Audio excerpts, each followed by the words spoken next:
It's 9:23 p.m. on a Wednesday. Right. And a senior procurement manager at, a mid-sized Melbourne manufacturing firm is just sitting on her couch. She's researching software providers on her tablet. Typical evening for a C-level executive on a... Exactly. And she is on your website, she's reading your case studies, and, well, she's completely convinced. The dream scenario. Right. So at 9:24 p.m., she fills out your inquiry form. I mean, she is a high-intent, highly qualified buyer. She's got budget ready to deploy right now. But your sales team is logged off. Which is entirely understandable. They're asleep. So they open their inboxes at 9:30 a.m. the next morning. And by the time they hit reply, she's already booked a discovery call with your competitor. Wow. Just like that. Just like that. Not because their software is better or, their pricing was sharper, simply because they responded to her inquiry within 4 minutes of her clicking submit. And your business didn't respond until the sun came up. Exactly. So welcome to those tuning in who are longtime followers of the C9 podcast, and a big welcome to those joining us directly from the C9 business page. I'm your host, Lex. And I'm Vera. It's really wonderful to be diving into this material with you all today. Now, we want to be incredibly clear right out of the gate about who this specific conversation is for. We are speaking directly to you, the listener, the Australian business owners, the managing directors, and the C-level executives who are, operating in a uniquely complex local landscape here. Yeah, because your time is your most guarded asset. So we've tailored this entire analysis to the actual realities of running a business down under. Absolutely. So our mission for today's deep dive is to unpack a structural revenue problem. We are talking about an estimated $2.4 billion that Australian SMEs are losing annually. Which is a staggering number. It really is. And the culprit is exactly what happened to that Melbourne procurement manager we just talked about. It's delayed lead follow-ups. Yeah, the source material we're working from today is this really comprehensive guide from C9. It details how a technology called Agentic AI is just revolutionizing lead engagement. Which sounds a bit like sci-fi at first. It does, but the guide takes this concept that sounds like science fiction and grounds it entirely in cold, hard commercial reality. Okay, let's unpack this, because the stats here are wild. 35% of all Australian leads are lost simply due to slow or just completely absent follow-up. Just gone. Gone. I mean, a business pays Google or LinkedIn like a small fortune in ad spend to get a prospect to their site. The prospect actually reaches out. And then, Total silence. Yes. Which represents a massive leakage of revenue. In that scenario with the Melbourne procurement manager, it illustrates a deeply sobering data point from the guide. They cite this Harvard Business Review research showing that you are 100 times more likely to connect with a prospect if you respond within the first 5 minutes. 100 times. Not like 100%, but 100 times. 100 times more likely compared to waiting just 30 minutes. That is not a marginal incremental gain. That is the entire game right there. If you wait half an hour, your chance of simply making contact just drops off a cliff. Exactly. And furthermore, 78% of buyers choose the first business to respond. Which makes sense when you think about the psychology of a modern buyer, right? Mm-hmm. We've all been conditioned by smartphones to expect immediate gratification. Oh, for sure. When someone submits a form, they get that hit of dopamine. They're focused on solving their problem right in that exact second. If you don't answer, they just open a new tab and go to the next search result. Right, which creates this incredibly stressful dynamic where businesses feel like they're compelled to staff their inboxes 24 hours a day just to survive. But you can't do that. You can't just hire enough night shift staff to cover every single possible inquiry perfectly without, completely destroying your profit margins. Exactly. And that operational bottleneck is exactly what's driving the shift toward agentic AI. Now, we need to define our terms very carefully here. Because, let's be honest, chatbot is almost a dirty word in the business world right now. It really is. People hate them. Right. When most executives hear AI chat, they think of those frustrating automated widgets that act like a terrible phone menu. Press 1 for sales, press 2 to be disconnected. Yeah, they're so rigid. The moment a customer asks a nuanced question, the bot completely breaks down and just apologizes. Yes. So how is agentic AI different? Well, traditional chatbots are fundamentally reactive. They rely on pre-scripted decision trees. They're basically just searching for a keyword, and if the user types a phrase the bot doesn't recognize, it hits a dead end. Right. But Agentic AI operates on a totally different architectural foundation. According to the IBM definition cited in our sources, agentic refers to AI systems capable of autonomous, goal-directed behavior. Goal-directed. But, I mean, what does goal-directed actually mean in a technical sense? Because it sounds a bit like magic. How does a piece of software actually know what the goal is, rather than just guessing the next word in a sentence like a standard text generator? That's a great question. The distinction really lies in the system's ability to use tools and extract structured data. Yeah. So a standard language model just generates text, right? Right. But an agentic AI is programmed with a specific mandate. For example, its goal might be qualify this lead and get them into the CRM. Okay, so it has a job to do. Exactly. So as the user types naturally, the AI uses natural language processing to identify hidden variables. If the user says, we need to overhaul our legacy system before the new financial year. The AI picks up on that. Yes. It autonomously extracts two crucial pieces of data: the intent, which is a system overhaul, and the timeline, which is within a few months. Wow. It doesn't just reply, it takes those extracted variables and securely pushes them into your database via an application programming interface, or API.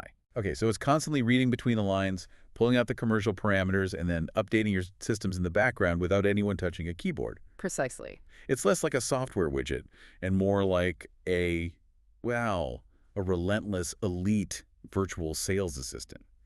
But does this mean the AI is independently judging how valuable a lead is in real time? What's fascinating here is how the dynamic routing functions mechanically. It acts very much like a high-speed rail switchboard. Okay, I like that analogy. Yeah, the AI serves as the control tower, constantly analyzing the incoming cargo, which, in this case, is the buyer's intent. Based on the rules you establish, it switches the tracks instantly. If it detects high intent and budget authority, it switches that prospect onto the express line. Meaning it gets them to a human. Exactly, immediately notifying a human rep or booking a priority meeting. And what if the intent is low? Say it's just, university student researching a project, or maybe a competitor fishing for pricing. Then the switchboard routes them to the automated siting. It might drop a mid-intent lead into a personalized email nurture sequence to warm them up over time. And crucially, it politely disqualifies the poor fit leads. That's huge. It is, because that filtering mechanism protects your human sales teams from wasting hours on dead-end discovery calls, reserving their energy strictly for those express line prospects. Which brings us to the next massive operational hurdle. Let's say the AI switchboard works perfectly and instantly engages that Melbourne procurement manager. The very next step is getting her onto a calendar. Oh, the scheduling dance. It's the worst, and the data on this in the sources is honestly painful to read. According to Calendly, the average B2B meeting takes 4.2 email exchanges and 1.7 business days just to confirm a time. It's incredible. The friction of scheduling is just a massive drain on commercial momentum. The endless back and forth of, are you free Tuesday? No, how about Thursday? It just allows the buyer's enthusiasm to cool off completely. But Agentic AI apparently slashes that 1.7 days down to under 4 minutes. Yeah. But mechanically, how does it do that? Without double booking a sales rep who might have just, manually added a dentist appointment to their Outlook calendar 5 seconds ago.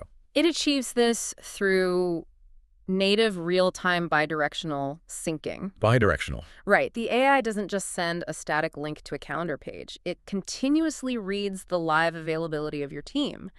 At the exact moment the AI qualifies the buyer when their intent is at its absolute peak, it dynamically renders available time slots directly inside the chat interface. Inside the chat. Yep. The prospect clicks a time, and the AI instantaneously writes that event back into the sales rep's Outlook or Google Workspace, locking it in. So the buyer never even leaves the conversation window. That is so smooth. But getting the meeting booked is really only half the battle. Right. We have to talk about the administrative black hole that happens after the meeting actually takes place. Yeah, the admin burden is the silent killer of modern sales productivity. For sure. The McKinsey research highlighted in the guide quantifies this beautifully. They found that knowledge workers are losing 4.1 hours every single week just on meeting administration. 4 hours. That's half a day. Half a day. That involves writing up notes, summarizing the call, manually updating the CRM fields, drafting follow-up emails, I mean, if an Australian business has a sales team of 5 people, they are essentially losing one entire full-time employee's worth of working hours every week just to data entry. Just typing notes. So how does the AI workflow solve this post-meeting?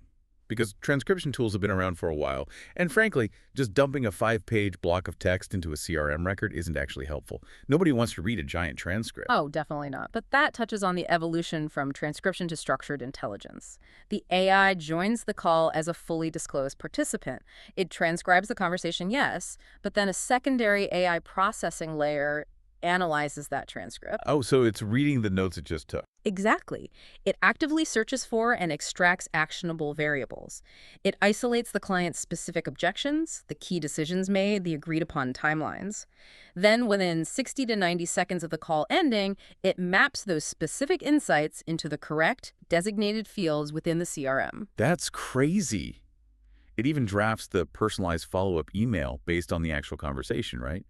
Like, if the client spent 10 minutes expressing anxiety about data migration, the AI drafts a follow-up email specifically addressing data migration and just leaves it in the drafts folder for the human rep to review and hit send. It does. It completely removes the busy work. But okay, I have to push back on this concept pretty hard. Go ahead. If the machine is doing all the prep work, writing all the notes, updating the database, and drafting the emails, doesn't that render the human sales rep entirely disconnected from the client? How do you mean? Well, if the human isn't actively synthesizing the information to write the notes, are they even actively listening? It feels like they become a passenger in their own sales process. It's a very natural concern, for sure, but the data reveals a really counterintuitive reality. The Forrester research in our sources indicates that sales reps who utilize structured, AI-generated pre-meeting briefs are actually 34% more likely to advance the opportunity. 34%. Explain Yeah. the psychology behind that. Why would doing less work make them more effective? It comes down to cognitive load. Think about the mental bandwidth required to act as a stenographer. When a rep is frantically typing notes, trying to capture every detail of a complex technical requirement, they're processing information just to store it. We're looking at their keyboard. Exactly. They're looking at their keyboard, not the Hmm. client. They miss the subtle hesitation in the client's voice or the shift in their body language. When that administrative burden is entirely lifted, the cognitive load drops. Oh, I see. The rep transforms from a stenographer into an active listener. They can maintain eye contact, ask deeper probing questions, and build genuine rapport because they know the machine is capturing the data flawlessly in the background. Okay, here's where it gets really interesting. It basically flips the traditional model on its head.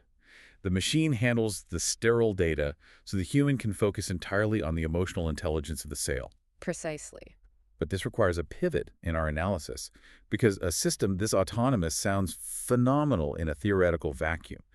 But to work for the executives listening right now, it has to survive the brutal realities of the Australian market. Yes. The Australian operational environment is notoriously complex, which is exactly why cheap, off-the-shelf international AI tools consistently fail here. Right.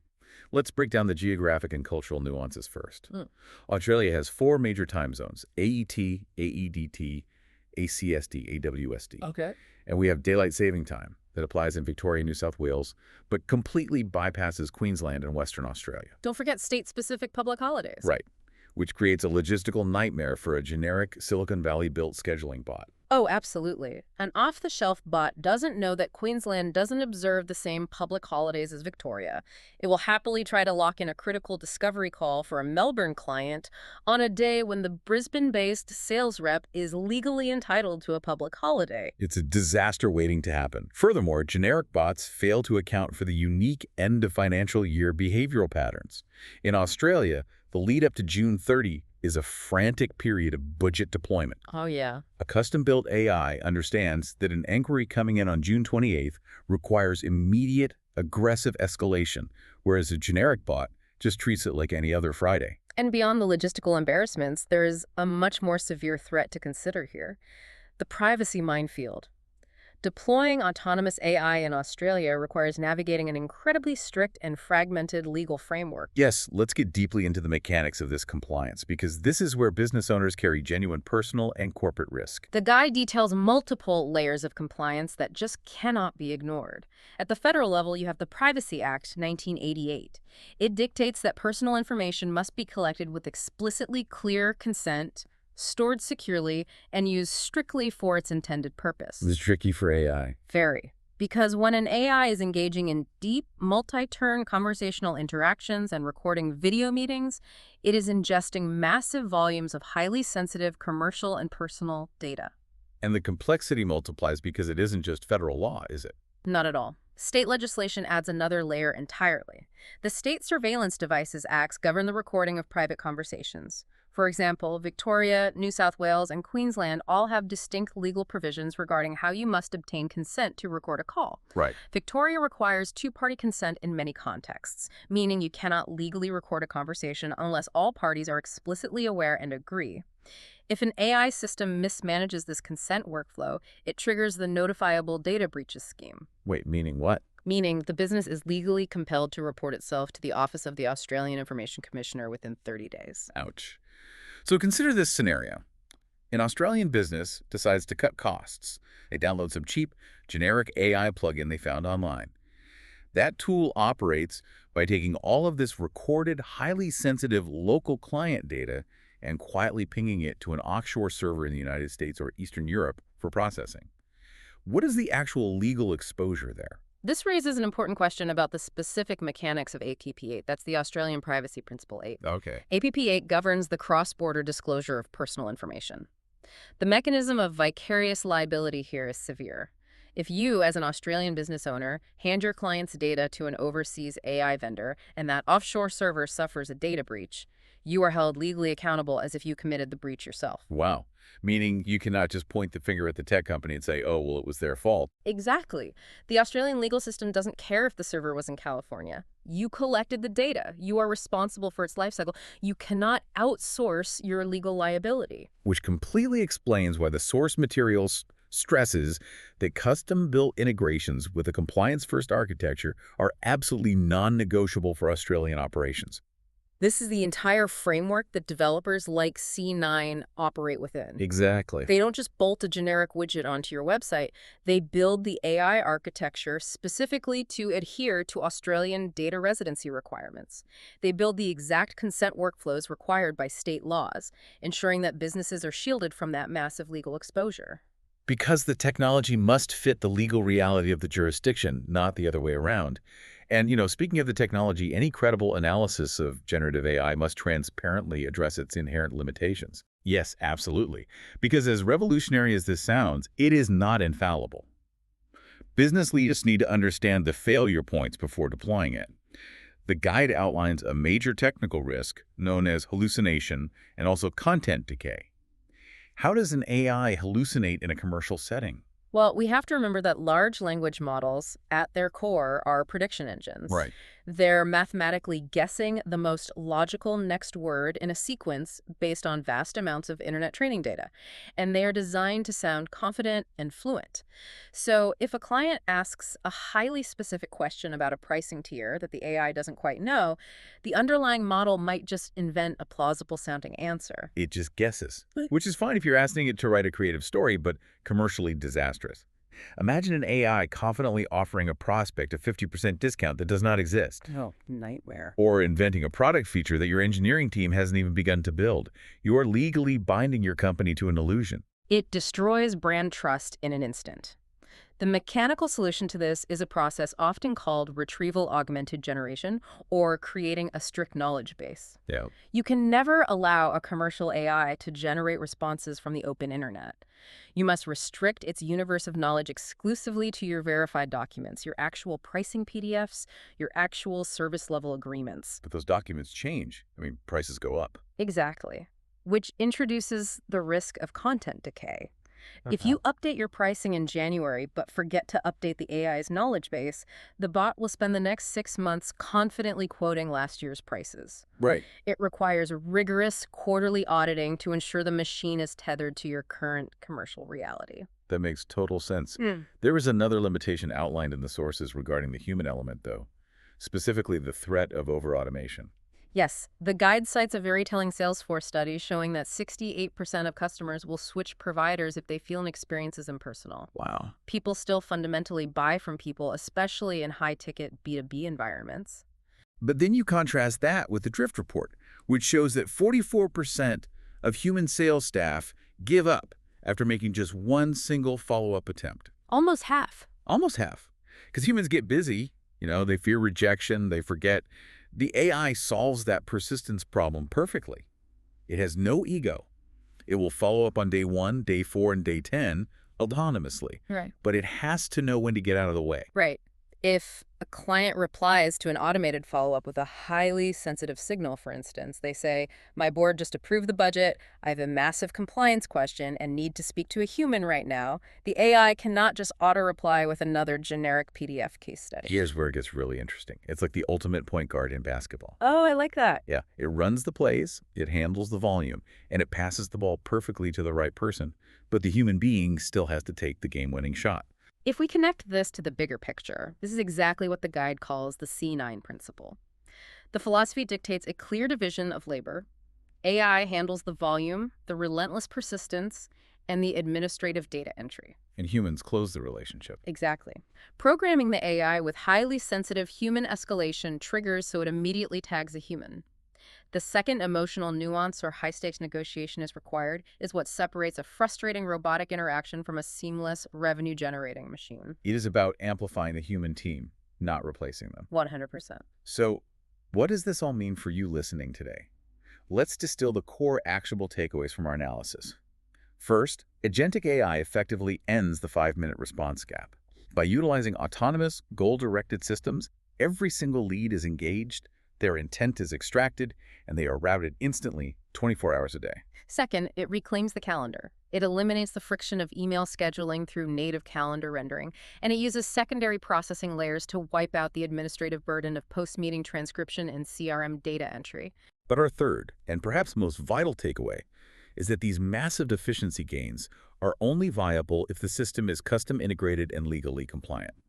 Generic off-the-shelf tools fail the geographic nuances of the Australian market, and they expose executives to severe vicarious liability under the Privacy Act and APP 8. Which naturally leads to the execution phase.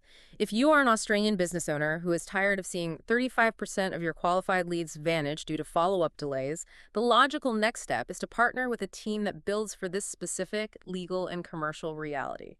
That is C9. They are Australia's leading custom software, apps, integration, and database developer company. They don't do generic off-the-shelf band-aids, and they don't do lock-in contracts. They build custom, compliant Agentic AI solutions from the ground up, integrating seamlessly with your legacy systems and designed exclusively for the way your Australian business actually operates. You can explore how this architecture fits your operations by booking a free discovery call. Just head over to their website at www.c9.com.au. That is the letter C, the number 9.com.com.o. And before we wrap up, please take a moment to click the follow button on whichever platform you are listening on right now. If you found the mechanics of this deep dive valuable, share it with another business owner or C-suite executive in your network who is looking for a way to stop losing qualified leads to slower competitors. As we close out today's deep dive, we want to leave you with a final thought to mull over. We have spent the last few minutes dismantling a broken system, the landscape of lost leads, manual data entry, and compliance landmines. And we've outlined how the technology solves the mechanical problems. So ask yourself this. If a custom agentic AI system can perfectly remember every single detail, every subtle objection, and every timeline from every conversation your company has ever had, how does that entirely redefine what it means for your human team to build a truly authentic, trusting business relationship tomorrow? Until next time, keep questioning, keep exploring, and keep driving your business forward.